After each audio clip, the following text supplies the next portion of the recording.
Operational amplifier as inverting amplifier. Operational amplifier के बारे में हमने ये बात पढ़ी थी कि ऑपरेशनल एम्पलीफायर का सिंबल यूँ होता है, राइट। दो टर्मिनल होते हैं, एक इन्वर्टिंग दूसरा नॉन इन्वर्टिंग।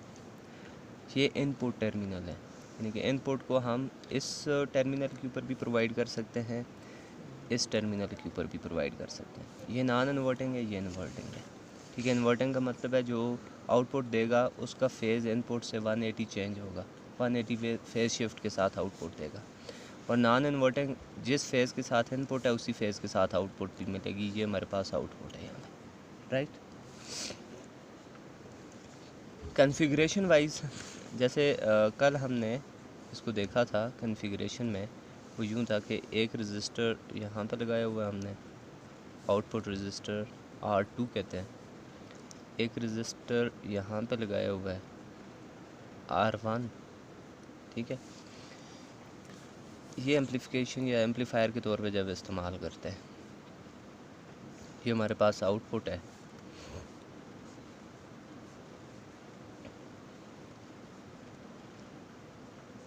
प्लस VCC और minus VCC output voltages, right.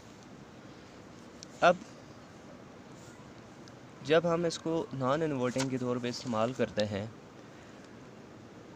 तो इसका मतलब ये है कि हम जो इनपुट दे रहे हैं वो इस जगह पे है।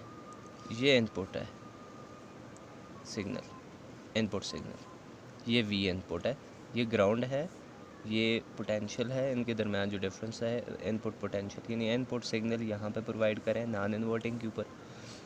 ऑपरेशनल एम्पलीफायर की करैक्टरिस्टिक्स के मुताबिक इसके जो इन्वर्टिंग और नॉन इन्वर्टिंग टर्मिनल है इनके दरमियान बहुत हाई रेजिस्टेंस होती है, ठीक।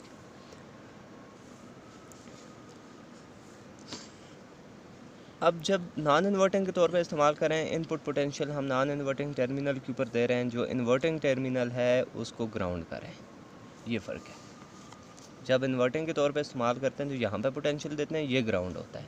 तो इस वक्त जब नॉन इन्वर्टिंग है तो इनपुट सिग्नल हम नॉन इन्वर्टिंग इनपुट टर्मिनल के ऊपर दे रहे हैं, जो इन्वर्टिंग टर्मिनल है उसको ग्राउंड किया हुआ। अब हमने ये कल एक टर्म पढ़ी थी वर्चुअल ग्राउंड। वर्चुअल ग्राउंड का ये मतलब था कि ratio of output to input, input होता है ये V माइनस वोल्टेज और V प्लस। V माइनस का मतलब है इन्वर्टिंग पोटेंशियल, ये non inverting potential. V plus minus V minus यूँ कहा था हमने, इज़ इक्वल्स टू 10 की पावर 5। ये आउटपुट होती है, ओपन टू गेन या गेन ऑफ एम्पलीफायर बहुत ज़्यादा होती है, 10 रेज़ टू पावर 5 होती है।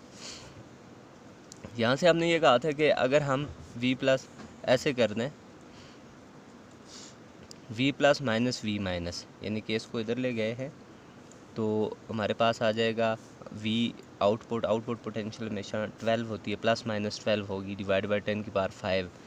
ये अप्रॉक्सीमेटली 0 हम इसको कंसीडर करते हैं, यानी कि V plus minus V minus.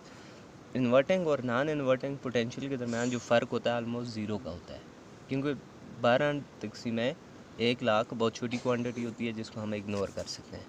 इसका मतलब ये है कि V plus almost equals to V minus, ठीक है।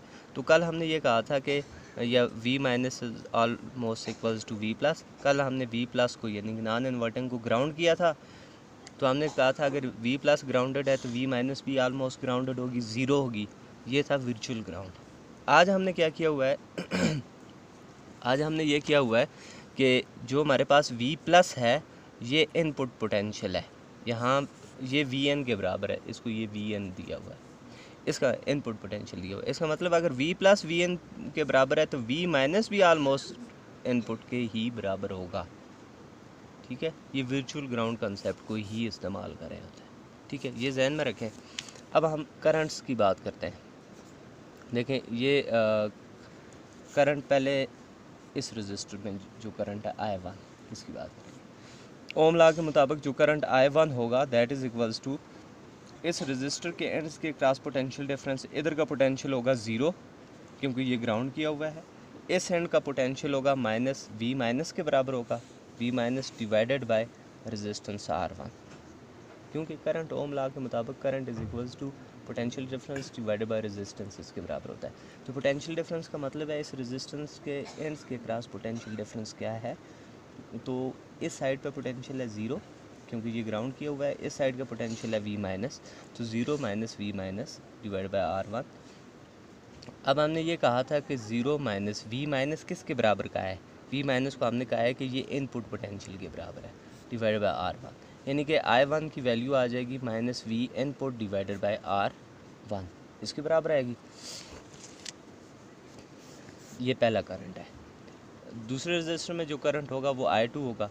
I2 करंट को कैसे कैलकुलेट करेंगे, I2 करंट होगा पोटेंशियल डिफरेंस, यानी कि R2 के एंड्स के क्रॉस पोटेंशियल डिफरेंस देखेंगे। इस कॉर्नर का पोटेंशियल है वी माइनस माइनस इस साइड का पोटेंशियल है वी नाट, ये पोटेंशियल डिफरेंस होगा ना, इधर का वी माइनस इधर का वी नाट, इनके दरमियान जो फ़र्क होगा इनको माइनस करेंगे पोटेंशियल डिफरेंस पर। फर्ज करते हैं इधर 100 है, इधर 80 है, 100 माइनस 80 20 पोटेंशियल डिफरेंस आ जाएगा divided by R2। We minus को हमने कहा है कि ये इनपुट पोटेंशियल के बराबर होता है minus we output divided by R2। ये करंट दूसरे वाला करंट है, दूसरे रेजिस्टेंस का करंट है, ये 1 एंड दिस इज़ 2। जैसे हमने कहा है कि यहाँ से इन्वर्टिंग से नॉन इन्वर्टिंग की तरफ करंट फ्लो नहीं करता, क्योंकि ये इनपुट रेजिस्टेंस बहुत हाई होती है, लिहाजा करंट के फ़्लो करने को एक ही पाथ है। सो I1 is equals to I2, ये दो करंट हैं आपस में बराबर होंगे। I1 is equals to I2 होगा हम इसको यूँ लिख सकते हैं, I1 is equals to I2, I1 की value minus we input divided by R1 ये ली हुई है इक्वेशन नंबर 1 में से, और V input is equals to minus V naught divided by R2। यहाँ से हमने गेन कैलकुलेट करनी है, तो गेन ऐसे कैलकुलेट करेंगे, V input divided by R1 is equals to V N divided by R2, ये R2 इन दोनों को अलग अलग डिवाइड कर सकते हैं, minus V naught divided by R2। V naught निकालना है, वी नाट को इधर ले आए, V naught divided by R2, ये पूरी टर्म इधर लेके आए, ये माइनस इधर प्लस हो जाएगा,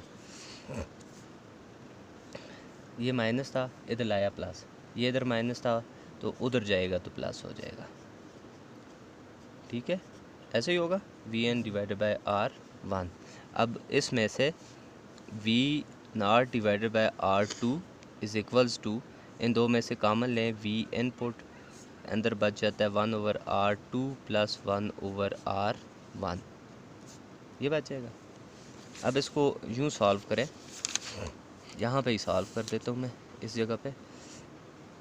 देखें V naught divided by V N को इस साइड पे ले आए, ये वी एन को इधर लेके आए डिवाइड में आएगा, इज़ इक्वल्स टू R2 इधर से उधर लेके जाएंगे मल्टीप्लाई में जाएगा, इनटू 1/R2 प्लस 1/R1। तो V nought output divided by V N input, ये output potential to the input potential, ratio of output potential to input potential is called gain of amplifier, that is equals to R2 को multiply करेंगे तो यहाँ पे बचेगा 1 plus R2 divided by R1। तो जो operational amplifier जब हम उसको नॉन इन्वर्टिंग के तौर पे इस्तेमाल करते हैं तो उसका जो उसकी गेन होती है वही, जब इन्वर्टिंग के तौर पे इस्तेमाल किया था तब गेन आई थी minus R2 divided by R1, और यहाँ पे ये माइनस ये बता रहा था कि फेज़ शिफ्ट हो रहा है, ठीक है, इनपुट सिग्नल का फेज़ शिफ्ट हो रहा है, और ये यहाँ पे नॉन इन्वर्टिंग यूज़ करें तो फेज़ शिफ्ट नहीं हो रहा है, पॉजिटिव आ रहा है, और 1 plus R2 divide by R1। तो R2 और R1 की वैल्यूज़ हों जैसे एग्जांपल में आगे दी हुई है, R1 और R2 की वैल्यूज़ दी हुई हैं, उनको पुट करके हम उसकी गेन फाइंड आउट कर सकते हैं, राइट।